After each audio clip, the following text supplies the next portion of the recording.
All right, what it do, YouTube? This is Eyes and Ears Tactical here.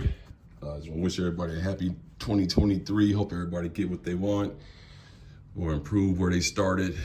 And yeah, just try to, better upon yourself. I'm not really big on resolutions and stuff like that. I gave up on that stuff back in high school. But for the most part, I just try to make sure I improve or do better than I did the year before. But yeah, man, just back in the building. I just want to give y'all a little, you see I got some stuff laid out here. I just want to give you guys an update what's going on here in California. Severe weather storms right now in Northern California and in Southern California where I'm at. It's raining, been raining for the last 3 or 4 days. Ironically enough, it was 82 degrees on Christmas, but it's bad now. And Northern California, Sacramento area, Delta, all that, that's all flooded all out. San Francisco, yeah, it's bad right now. So with that being said, it's some great skiing in Mammoth and Tahoe and those areas, heavenly.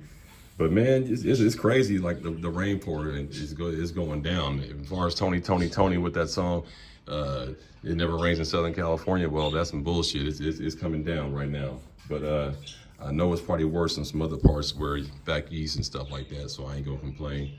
But I just want to let y'all know, California, what's going on out here with what's the gun laws, the pistol brace, all that stuff. Not too much has changed too much for us, but like I said, the concealed carry permit is looking like it's loosening up a little bit. Several people have already got received theirs that I know. Whereas before in the past, it would take almost like a half a year just to get the sheriff's, because you have to put apply for the interview for the sheriff with your sheriff. In years past, it took almost a half a year or longer just to get that interview part done. But now, from what I'm hearing, it's I go in for my in February for my renewal, but from understanding, first timers, they're getting their interviews very, very quickly. I'm not gonna put a time on it, but it ain't no year like it used to be, or 7 or 8 months. They're getting them in like 90 days, which is not bad, seeing how many people might be, the sheriff might be servicing in said county. But now when you live out like in, it's like you guys probably know where all the California regions and stuff, but for example, when you live up in the Tahoe region and those counties, I think that Tahoe area and that area could be King County, but a couple counties out there, they're very lenient on gun laws because they live closer in the wilderness and things of that nature out west, out in spread out areas. And so, but once you get to the urban areas, like inner city, Bay Area, all that kind of stuff, that's when the sheriffs get a little more strict, a little more lenient, they particularly who they want to give their conceals out. But now, since a lot of, I want to say Republican, I don't know how to phrase it, but a lot of, I guess you would say pro-gun people are running for those office spots to protect the 2A community, if that makes any sense. So that's a good thing. So now you got sheriffs in counties that are pro 2A, or guys that were military or ex law enforcement, and someone wants to prop them up to become the next sheriff just so they can support the gun laws in their area and protect the people who have own crops and land and stuff like that. So pretty interesting how they pick these candidates now for these sheriffs, and it has a lot to do with the gun laws. So I find that pretty phenomenal, good and weird at the same time, that you can reunite a bunch of people just by guns, whereas you couldn't reunite them on simple laws that can make things better for everyone. But hey, we got to start somewhere. So with that being said, that's what's going on. So far as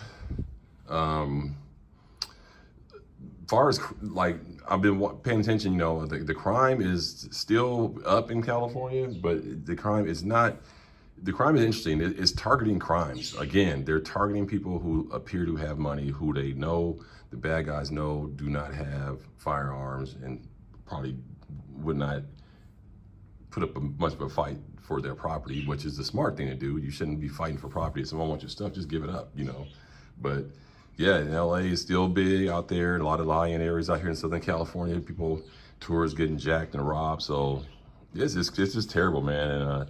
And just more brazen every day, So again, make sure you protect yourself and you have enough firepower inside your home. If you have a nice home, nice property, nice neighborhood, you probably are in the bad guys, these guys' target zone there. Especially if you live out in areas where it's multiple housing developments. So that's what they're doing. They're riding deep, going up in those communities and trying to just get lucky, So just be careful with that. But with that being said, the ammo is ridiculously cheap right now. I can't speak for the whole state of California because we have a large state, and you know, the ammo can vary from, you know, up and down the state, all east, west. It could be different, but particularly here in San Diego, the ammo prices are very, very, very friendly right now. So I'm gonna break a few down for you. So, for example, I got a big haul recently over the holiday because it is the best time to stock up. 22 LR, this stuff right here, 40 grain, 1200 with that 60 feet per second. Winchester, you know, I just use CCI, but this is a good deal, and I think this was going for it was 220 rounds for so it was $15.99 this box, or 16 bucks.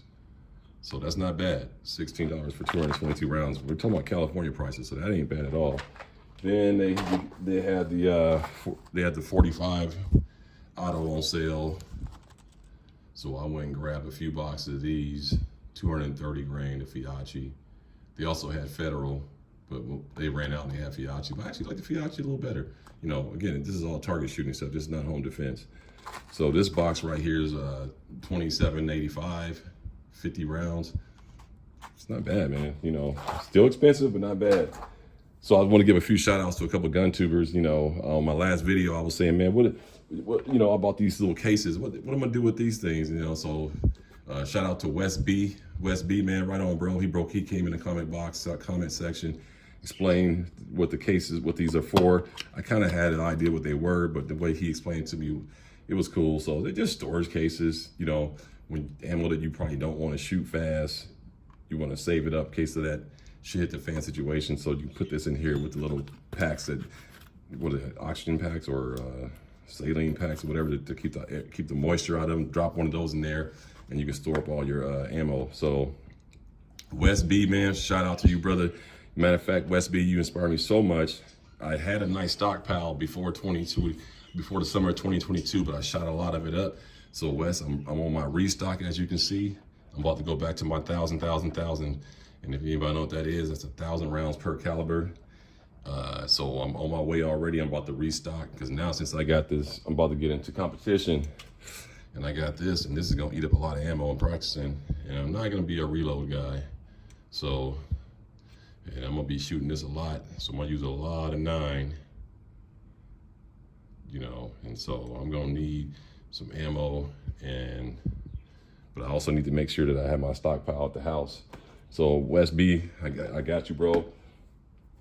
I got so what I went and did was bought these cases. They're pretty cheap, and these are 100 round cases. You know, these are 9s. So I'm on my way back to 1,000. So this is 100, 200, 300, and I got 2 more in the back, so I was 500. I'm almost on my 1,000 with the 9, and then I got the 45. Not doing good in that category. I only got 100. Well, that's not true. I got 150 of the 45 stacked up. So you got a long way to go with that, and it's got to nibble at that. So when I go to the range, I'm just gonna buy ammo when I want to shoot. I'm not gonna shoot it until it gets really old. Then I'll probably cycle some of it out. But I talked to this OG guy. He was saying, man, don't buy into the old ammo stuff. He said he got ammo been sitting up for years, and he's still firing, no problem, no duds, no nothing. So there's a lot of, it depends on how you store your stuff.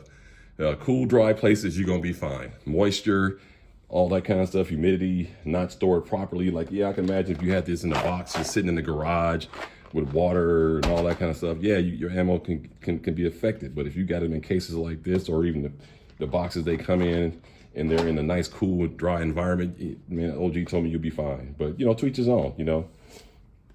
I got the 40, got some 40 right here. And I'm not going as far as labeling, you know, when I put it in there and all that kind of stuff, because, man, it is what it is. You know, I know how old this stuff gonna be. So I got a couple hundred here. That's 1, that's 2, and I got, like I said, I got a couple more there. So I got about 400 to 40, 500 to 9, and then these are shotgun 25 round cases. You know, these are slugs. So you can see those slugs right there, Federal. And then these are the minis. So I put the minis up in there. So I'm gonna stockpile a lot of minis. So I got minis up in here. Then I got these are minis too. So, and then these are buck, double lot. So, you know, that's the concept. I'm gonna go ahead with that West B. I appreciate that. I did label these a little bit though. So just took the box and taped it on there. I was just so lazy. I thought that'd be just as effective. And this is all $4, you know. So I did do it that way. I did just take the box off and just put it right there so I know what it is. So I did that, you know, that's the shotguns. I'm trying to build this up. I'm gonna probably get this to about, get shotgun shells up to about maybe 300, 500 maybe. Like I said, everything else get to 1,000. What else I got back here? This is a 5.56 NATO, and these are 100 rounder again. And 5.56 was going for, just to let you know, you know, the 5.56 comes in 20 round boxes, and they were going for $10.95 for a 20 round box of 5.56. So that was a good deal. Oh, I skipped over. So the 9 millimeter was going for $10.95. Yeah, $10.95 a box. Yeah, $10.95 a box. That's right. Was it $10.95? Man, I could have. No, it wasn't $10.95. Let's take that back. The 5.56 was going for $10.95 a box for 20 rounds. The 9 millimeter was going for $13.95 a box for 50 rounds. So that was a good deal. 223. I got the 223 right here, 55 grain. And these were going for $10.95 a box too. So the 223 was $10.95 a box, the 5.56 $10.95 a box. And there's my 308 right here, big box, 147 grain Winchester. And I don't have much of that. So I got to get this all the way built up, and I want to get the 308. I probably won't get the 308 to 1,000 rounds, but I'm gonna get it to 500.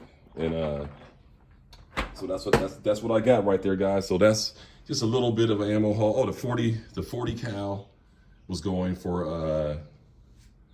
$20.95 a box.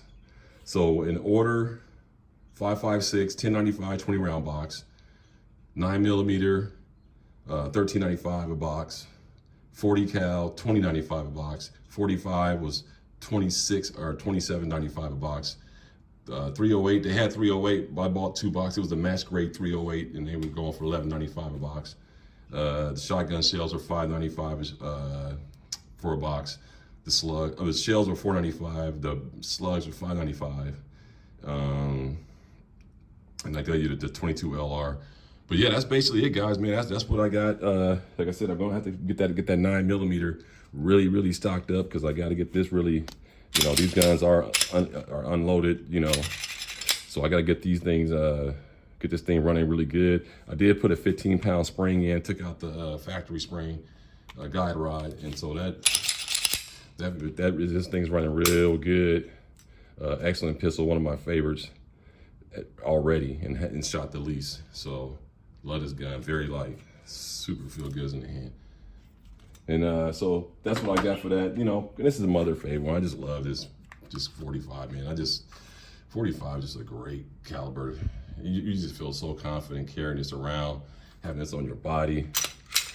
You just know, like, it's gonna give you what you want. So that's what I got, guys. So I got to get these 2 calibers built up, because I love shooting the 45 and I love shooting the 9. The 49, you know, it's gonna be basically a carry defense round. You still want to be very familiar with that. So I got to get everything built up so I get more efficient, and then go from there. But that's all I got for the most part, guys. Ammo, go ahead and start stockpiling your ammo when you can, when it's cheap. And like I said, I'm gonna gradually do this. Go by the ammo store, you know, every other week, grab a box, of try to get one of each, and just keep building up one of each. And whoever has the best deal, like, you know, if the best deal is 9, then just buy a bunch of 9. The best deal is 45 that day, buy 2 or 3 boxes of 45. But I got to get everything up to 1,000, and then when I go to the range, I just buy what I want to shoot and slowly just nibble at it and stuff like that. But hey, that's what I got for you guys. It's your boy Eyes and Ears Tactical. Stay safe, stay ready, support the 2A community. Again, guys, no gun sales here. Just a guy just trying to build his channel up. So if you liked what you saw, go ahead, drop a comment, like, subscribe, share. Like I said, just want to try to get this channel going. I got some things coming up for this year. Gonna have some new purchases, but won't be as many purchases in 23 as it was in 22. But I'll drop a video on what I'm thinking about buying moving forward for the future. Until then, this is your boy Eyes and Ears Tactical. Stay safe, stay ready. Peace out.